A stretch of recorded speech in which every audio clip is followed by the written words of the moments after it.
Ou qu'on ait parlé en langue, c'est un signe de jugement dans la Bible. Si pas qu'on nous parlons tout ça matin. Premier côté, la diversité des langues mentionnées dans la Bible, c'est en Genèse chapitre 11. Texte ça, il raconte une histoire, côté après déluge là, des mondes qui, pas de vlé, ils ont éparpillé sur la surface de la terre, ils ont décidé de construire un tour. Et puis, au cours de construction de tour là, la Trinité divine, il remarqué que Jean-Monsieur décidé à la pas gagner qui a kembe yo pour pas arriver réaliser rêve yo.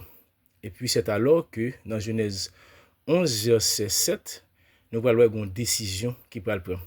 Texte là dit nous et la Trinité parlait et puis il va dire allons, descendons et confondons leur langage afin qu'ils n'entendent plus la langue les uns des autres.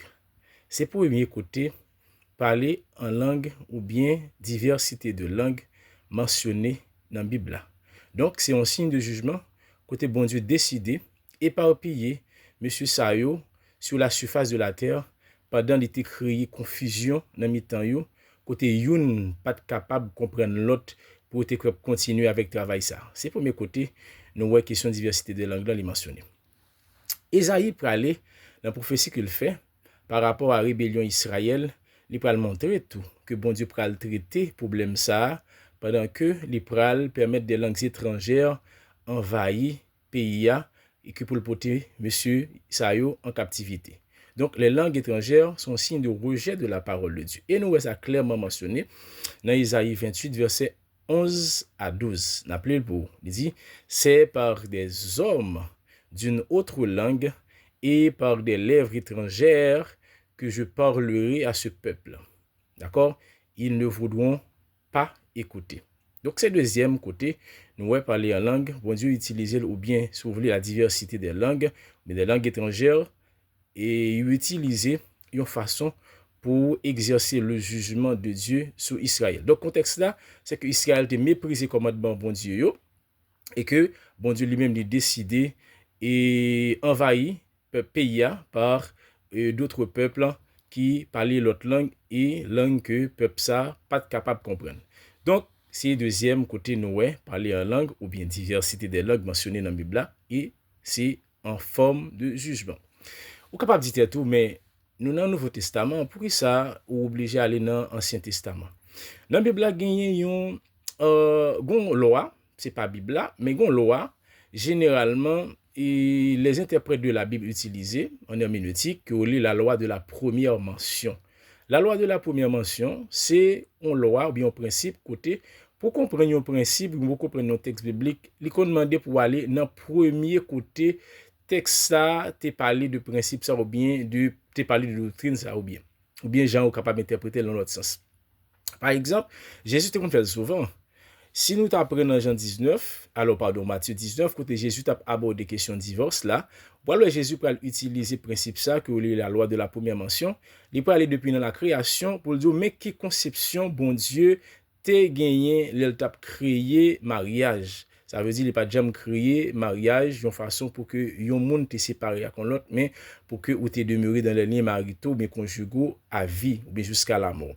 Donc le ça le Jésus a dit au commencement il n'a pas été ainsi. Donc c'est pour permettre de comprendre la loi de la première mention. Donc la loi de la première mention permet nous ouais effectivement qui gens question diversité de langues a commencé et notamment Jean Sotwell là dans Genèse chapitre 1. Alors, Genèse chapitre 11, pardon. Et Paul pral retourner sur ça dans le Nouveau Testament. Paul pral aborder question parler en langue comme étant un signe pour les incrédules, pas pour les croyants. Et ça nous trouve là, bon Dieu t'a utilisé parce que justement le peuple juif était incrédule. Et Paul pral dit dans 1 Corinthiens 14, verset 22, les langues sont un signe non pour les croyants, mais pour les incrédules. Verset ça t'a permis de nous poser une petite question avec les adeptes du parler en langue. Si parler en langue c'est un signe pour les incrédules, non pour les croyants, pour qui ça nous parler en langue dans l'église? Pour qui ça dans tout service nous parler en langue et certaines fois tout le monde a parlé en même temps. Alors que Paul dit les langues sont un signe non pour les croyants mais pour les incrédules. Paul pral reprendre même genre texte nous saute garder dans Isaïe 28 là. Et dans 1 Corinthiens 14 verset 21, Paul pral dire il est écrit dans la loi, pas oublier nous parlons la loi de la première mention. C'est pas loi ça non, mais Paul retourner en arrière justement pour qu'il fait allusion avec ça nous trouve comme principe dans ce testament. Paul pral dire il est écrit dans la loi, c'est par des hommes d'une autre langue et par des lèvres d'étrangers que je parlerai à ce peuple, et ils ne m'écouteront pas, ainsi dit le Seigneur. Donc ça veut dire, même si c'est dans l'Ancien Testament, mais il y a toute importance parce que Paul va retourner sous prophétie Isaïe te fait. Maintenant, qui peuple ça même? Donc l'évident, c'est le peuple d'Israël. Donc l'église, pas Israël. Il y a des gens qui disent l'église c'est prolongement Israël. Non, l'église pas Israël. Et c'est une raison après que promesse l'église yo différent de promesse Israël yo. Et ça allait tellement loin et des fois nous dit que parler en langue son signe initial, je ne récemment et du baptême de l'Esprit Saint. Alors que le baptême dans le Saint-Esprit, il est mentionné une seule fois dans la Bible et côté le mentionné, il n'a pas de rapport avec question parler en langue. Maintenant, quatrième élément comme signe de jugement, la Pentecôte, que nous aimons citer comme événement majeur. Parler en langue est lié spécifiquement aux Juifs comme signe du jugement de leur incrédulité. Et clair, en plus, fois nous pas garder texte, mais si nous regardons avec attention, nous pouvons tout ça mentionné. Lorsque tout le monde commence à courir, et puis les arrivés, alors bon, il y a un gros bouffet, dans le texte ça dit non, et puis tout le monde commence à courir, et puis regarde ça qui a passé, et puis ouais, c'est disciples qui a parlé en langue, c'est-à-dire il a parlé en d'autres langues. Et tout le monde commence à saisir, il y a des gens qui dit rempli de l'esprit, il y a des gens qui dit mais grand matin ça côté, je viens de ta ça pour boire. Et puis nous parlons les Pierre commence à parler. Pierre va montrer nous justement que manifestation ça, c'est un signe de jugement. Ou bien le gain de portée, tout ça n'est capable de garder comme ça. Et nous allons regarder justement dans Acte 2, verset 22 à 23, mais ça Pierre dit, homme israélite, écoutez ces paroles. Jésus de Nazareth, cet homme approuvé de Dieu devant vous par les miracles, les prodiges et les signes que Dieu a fait par lui au milieu de vous. Vous l'avez crucifié.